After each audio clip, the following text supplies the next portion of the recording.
अस्सलाम वालेकुम। आप सब लोग कैसे हैं? उम्मीद है सब अच्छे होंगे। इस तरह के सेंटेंसेस हम डेली यूज में अक्सर बोलते हैं ना, जैसे कि अरे एहसान कैसा, ये तो मेरा फ़र्ज़ था। अरे एहसान कैसा, हम सब एक फैमिली हैं। अरे एहसान कैसा, ये बहुत आसान था। तो इस तरह के सेंटेंसेस के अंदर हम बोलते हैं अरे एहसान कैसा, फिर उसके बाद जो अदर सेंटेंस होगा वो बोलेंगे। So let's see how can we make this sentences. So first of all we will use no favour at all. अरे एहसान कैसा, अरे एहसान कैसे के लिए हम यूज करेंगे no favour at all. Then उसके बाद जो सेंटेंस होगा वो आ जाएगा। So let's use it in sentences. अरे एहसान कैसा, ये तो मेरा फर्ज था। अरे एहसान कैसा, ये तो मेरा फर्ज था। फर्ज यानी ड्यूटी थी मेरी। सो यहाँ पे हम बोलेंगे no favour at all, this was my duty. ठीक है, नो फेवर एट ऑल, अरे एहसान कैसा, या कोई एहसान वाली बात नहीं है।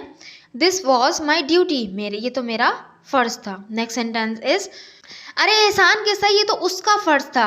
अरे एहसान कैसा, ये तो उसका फर्ज था। तो बनेगा no favour at all, this is his duty. No favour at all, this is his duty, यानी उसका तो काम था, वो तो करना था, एहसान किस बात का। नेक्स्ट सेंटेंस इज अरे एहसान कैसा, हम सब एक फैमिली हैं। अरे एहसान कैसा, हम सब एक फैमिली, अगर हम एक दूसरे का काम कर देते तो कोई एहसान की बात नहीं है। तो यहाँ पे बनेगा no favour at all, we all are a family. No favour at all, we all are a family. Next sentence अरे एहसान कैसा, मैं तो तुम्हारा दोस्त हूँ। अरे एहसान कैसा, मैं तो तुम्हारा दोस्त हूँ। तो बनेगा no favour at all, I am your friend. No favour at all, I am your friend, यानी अगर मैंने तुम्हारा कोई काम कर दिया है तो मतलब इसका कोई एहसान नहीं है। अरे एहसान कैसा, मैं तो तुम्हारा दोस्त हूँ। आई होप कि आपको ये वाला यूज समझ में आ गया होगा। So this sentence is for you to translate. अरे एहसान कैसा, ये बहुत आसान था। अरे एहसान कैसा, ये बहुत आसान था। इस सेंटेंस को बनाकर कमेंट बॉक्स में ज़रूर लिखिएगा। हम नेक्स्ट यानी कि इस वीडियो के वोकेबलरी वर्ड की तरफ बढ़ते हैं। सो इस वीडियो का वोकेबलरी वर्ड है लीड। लीड को हम कितने तरह से इस्तेमाल करते हैं, ये बहुत ज़्यादा यूज़ होता है सेंटेंसेस में और हमारे डेली यूज़ में। So let's begin. देखें, सबसे पहले जो इसकी मीनिंग है वो है लीड एज वर्ब, तो यूज़ होता ही है। तो इसका मतलब है रहनुमाई करना या क़यादत करना, यानी किसी टीम का जो है आप सरबरा होते हैं, उसको लीड कर रहे होते हैं, उसको चला रहे होते हैं, उसकी क़यादत कर रहे होते हैं, उसकी नुमाइंदगी कर रहे होते हैं, रहनुमाई कर रहे होते हैं। तो लीड क्योंकि एक वर्ब है तो इसकी फॉर्म्स भी हैं। तो लीड, लेड, लेड, ठीक है। तो इसकी सेकंड और थर्ड फॉर्म है लेड। इसकी जो इंग्लिश मीनिंग है वो है to control a group of people, यानी किसी भी ग्रुप ऑफ पीपल को जो है आप कंट्रोल करते हैं। अ कंट्री, या किसी कंट्री को कंट्रोल करना, या और अ सिचुएशन, किसी सिचुएशन को कंट्रोल करना, ठीक है, यानी उसकी रहनुमाई करना, क़यादत करना। सो देखिए, इसको सेंटेंसेस में यूज़ करते हैं। इस टीम की क़यादत कौन करेगा, यानी इसकी टीम की जो भाग दौड़ है इसको कौन संभालेगा, इसकी रहनुमाई कौन करेगा, क़यादत कौन करेगा। तो बनेगा who is going to lead this team. Who is going to lead this team, यानी कौन करने वाला है, नियर फ्यूचर में कौन करेगा। तो फ्यूचर गोइंग टू का हम यूज़ कर लिया। वैसे हम बोल सकते हैं कि who will lead this team, ठीक है।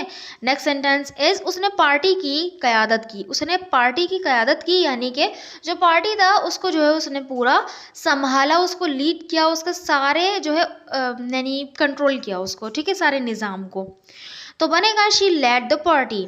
शी लेड द पार्टी, ठीक है। सो लीड इसका एक वर्ब है रहनुमाई करना या क़यादत करना। जो सेकंड मीनिंग है उसके, लीड यानी किसी भी चीज़ में आगे होना, यानी आप लीड कर रहे हैं किसी भी चीज़ में, कंपटीशन में या किसी बिजनेस में, किसी भी चीज़ में आप लीड कर रहे हैं, किसी से आगे हैं।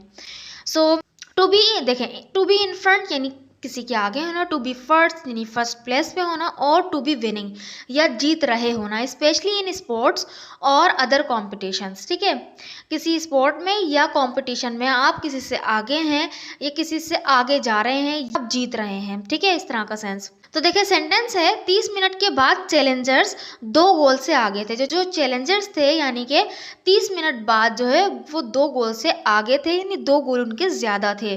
तो बनेगा after 30 minutes the Challengers were leading by 2 goals. After 30 minutes the Challengers were leading by 2 goals. So I hope आपको ये वाला यूज समझ में आ गया होगा। So this sentence is for you translate. इस वक्त कौन सा घोड़ा रेस में आगे है।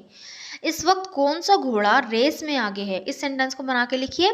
हम लीड का नेक्स्ट यानी मीनिंग देखते हैं, वो क्या है, यानी ले जाना, रास्ता दिखाना, ठीक है। लीड करना, किसी को रास्ता, आगे का रास्ता दिखाना, ठीक है। टू टेक समवन समवेयर यानी किसी इंसान को कहीं ले जाना, बाय गोइंग विद दैम यानी उनके साथ, जाकर, किसी को ले जाना, वो एक बात है, ठीक है। सो सेंटेंस यूज करेंगे, सड़क आपको बाग की तरफ ले जाएगी, सड़क आपको बाग की तरफ ले जाएगी, यानी सड़क के साथ साथ आप जब चलेंगे तो वो आपको बाग की तरफ ले जाएगी। तो बनेगा the road will lead you to the garden, the road will lead you to the garden, ठीक है। तो रोड साथ साथ जा रहा है, यानी आप रोड के साथ साथ जा रहे हैं।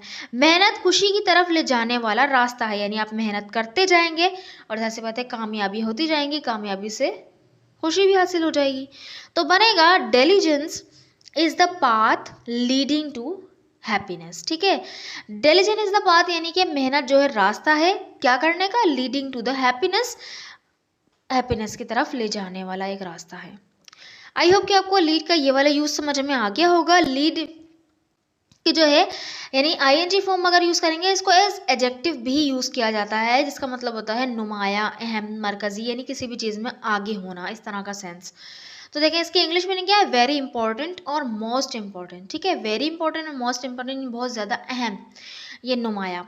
जैसे इस ड्रामे में मरकजी किरदार मिला, उसे ड्रामे में मरकजी किरदार मिला, यानी बहुत अहम किरदार मिला, मरकजी किरदार मिला। तो बनेगा she got a leading role in the drama, she got a leading role in the drama, यानी उसका किरदार इस तरह का था कि वो सब में नुमाया था, ठीक है।